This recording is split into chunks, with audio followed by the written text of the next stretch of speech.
Friends, ખરેખર આજે તો મારા સાસુ બહુ જ ખુશ થઈ ગયા આ લાડુ ખાઈને અને મને કહેવા લાગ્યા કે દિશા ખરેખર જોરદાર ટેસ્ટી બન્યા છે આ લાડુ, તે કઈ રીતે બનાવ્યા છે. બધા જ મને પૂછતા રહી ગયા કે આટલા સરસ મજાના સુપર સોફ્ટ મોઢામાં મૂકતા જ પાણી પાણી થઈ જાય છે, આવા લાડુ દિશા તે કઈ રીતે બનાવ્યા.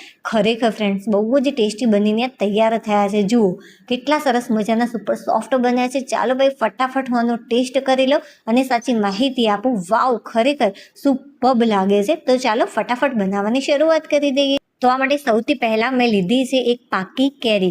જે ખટાશ પડતી કેરી આવે છે એનો ઉપયોગ તમારે નથી કરવાનો.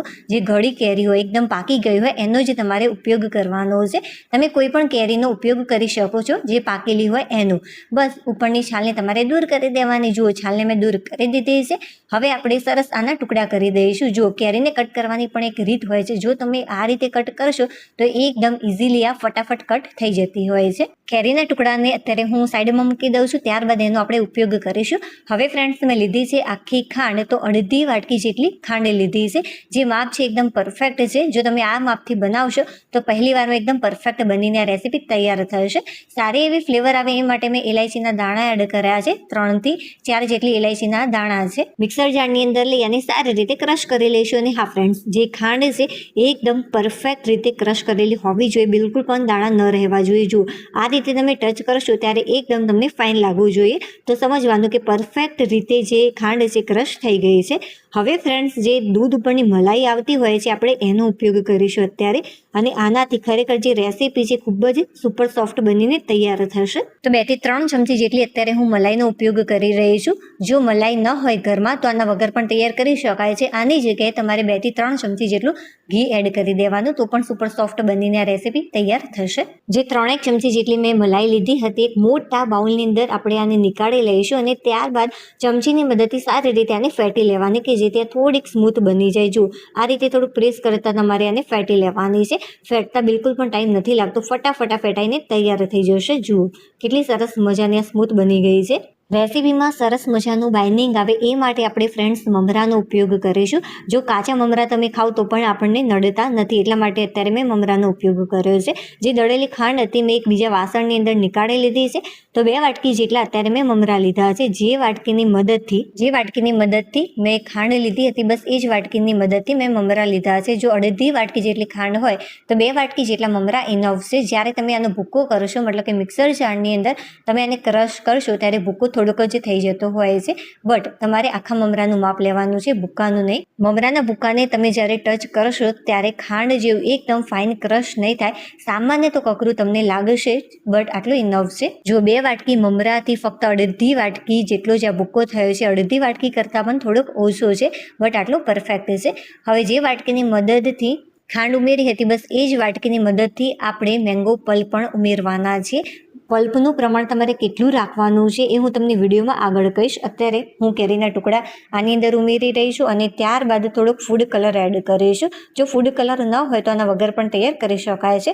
ઓરેન્જ ફૂડ કલરનો મેં અહીંયા ઉપયોગ કર્યો હતો. જુઓ સરસ મજાની કેરીને મેં ફાઇન ક્રશ કરી લીધી છે. જે મલાઈ આપણે ફેટીને રાખી હતી એની અંદર સૌથી પહેલાં તો દળેલી ખાંડ ઉમેરી દઈશું. ફ્રેન્ડ્સ, આ રેસીપી બનાવવામાં ટાઈમ નથી લાગતો બહુ વધારે, બટ હું તમને પરફેક્ટ માપ અને રીત સાથે શીખવાડી રહી છું, એટલા માટે આટલું ટાઈમ લાગી રહ્યો છે. હવે બસ સારી રીતે આ બંનેને મિક્સ કરી દઈશું અને ત્યારબાદ જે મમરાનો મેં ભૂક્કો કરીને રાખ્યો હતો એ પણ આની અંદર ઉમેરી દઈશું અને હલકું આને પણ આપણે મિક્સ કરી દઈશું. અને હા ફ્રેન્ડ્સ, એક વિડીયો બનાવવામાં ખરેખર બહુ જ મહેનત લાગતી હોય છે. થોડીક પણ રેસીપી તમને પસંદ આવી રહી હોય, યુનિક લાગી રહી તો પ્લીઝ વિડીયોને લાઇક કરી દેજો. ચેનલ પર નવા હોય તો ચેનલને સબસ્ક્રાઇબ કરવાનું બિલકુલ પણ ભૂલતા નહીં. રેસીપીનો સરસ મજાનો ટેસ્ટ લાગે, એકદમ ટોપરા પાક જેવું, ટોપરા પાક કરતાં પણ ટેસ્ટી. ફ્રેન્ડ્સ, તો ચોક્કસથી આની અંદર ટોપરાનું છીણ એડ કરજો. તો અડધી વાટકી જેટલું મેં ટોપરાનું છીણ આની અંદર ઉમેર્યું છે. ત્યારબાદ જે મેંગો પલ્પ આપણે તૈયાર કરીને રાખ્યો હતો એ આપણે આ રીતે ચમચીની મદદથી થોડું એડ કરતા જઈશું અને એને મિક્સ કરતા જઈશું. એકી સાથે બધું જ એડ નથી કરી દેવાનું. લાસ્ટમાં હું તમને કહીશ કે આનું પ્રમાણ તમારે કેટલું રાખવાનું છે. જો આ રીતે ચમચીથી થોડુંક પ્રેસ કરીને તમારે આને મિક્સ કરવાનું. જો ફ્રેન્ડ્સ, તમને પલ્પમાં ખબર ન પડે, મતલબ કે આનું માપ ખબર ન પડે તો તમારે શું કરવાનું. જો અત્યારે હું આની અંદર અડધી વાટકી જેટલો મેંગો પલ્પ ઉમેરી રહી છું.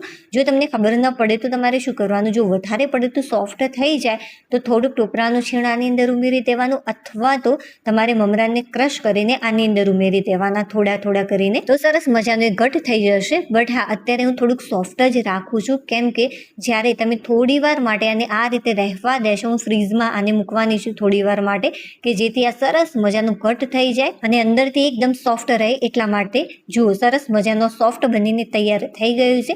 હવે થોડી વાર માટે હું આને ફ્રીઝમાં મૂકું છું, અડધો કલાક માટે. જો ફ્રેન્ડ્સ, તમારે ફ્રીઝમાં આને ન મૂકવું હોય તો તમારે શું કરવાનું, થોડુંક ટોપરાનું છીણ કાં તો પછી તમારે મમરાનું ભૂક્કો આની અંદર ઉમેરી દેવાનું, તો ફટાફટ આ કડક થઈ જતું હોય છે. જો ઘરે મહેમાન આવ્યા હોય તો ચોક્કસથી તમે આ ટ્રીક અપનાવજો, અથવા તો 2ની જગ્યાએ તમે 3 વાટકી જેટલા મમરા પહેલાથી જ ઉમેરી દેજો, જે માપ પરફેક્ટ છે. પણ હા, એ તમે 1-2 કલાક માટે ખાઈ શકો છો, પછી આ એકદમ કડક થઈ જતા હોય છે મમરા.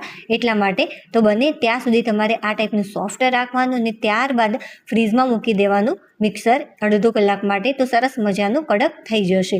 ચાલો, હું હવે ફ્રીઝમાં મૂકી દઉં અને ત્યારબાદ તમને બતાવું. જુઓ, એમના એમ જ છે, મેં બિલકુલ પણ આની અંદર કંઈ જ ઉમેર્યું નથી, છતાં પણ પહેલાં કરતાં સરસ મજાનું ઘટ થઈ ગયું છે, મતલબ કે કડક થઈ ગયું છે. હવે આપણે શું કરીશું, હાથ ઉપર થોડુંક ઘી લગાવી લેવાનું છે અને ત્યારબાદ બધા જ એક જ સાઇઝના લાડુ બને એ માટે મેં લીધી છે અત્યારે એક મીડિયમ સાઇઝની કણજી. આ રીતે આપણે થોડુંક મિક્સર લઈ લઈશું, કે જેથી એકદમ પરફેક્ટ માપના બધા જ લાડુ તૈયાર થાય. જુઓ, બસ હવે સરસ મજાનું ગોળ શેપ આ રીતે તમારે તૈયાર કરી લેવાનું છે. જુઓ, એટલા સરસ મજાના લાડુ બનીને તૈયાર થયા છે. મારા મોઢામાં તો પાણી આવી ગયું. જુઓ, સૂર્યપ્રકાશમાં આનું ઓરિજિનલ રિઝલ્ટ. ચાલો, હવે આપણે સરસ મજાનાને ડેકોરેશન કરીશું. તો આ માટે મેં લીધું છે ટોપરાનું છીણ. બસ આ રીતે તમારે કોટ કરી લેવાનું છે. જો કોટ ન કરવું હોય, આ રીતે રાખવું હોય તો પણ તમે રાખી શકો છો. જો સૂર્યપ્રકાશમાં આનું ઓરિજિનલ રિઝલ્ટ. ચાલો ફ્રેન્ડ્સ, હવે આપણે ફરીથી મળીશું એક નવી ટેસ્ટી અને હેલ્ધી રેસીપી સાથે. ત્યાં સુધી બાય. અને હા, વિડીયોને લાઇક કરવાનું અને ચેનલને સબસ્ક્રાઈબ કરવાનું બિલકુલ પણ ભૂલતા નહીં પ્લીઝ. બાય.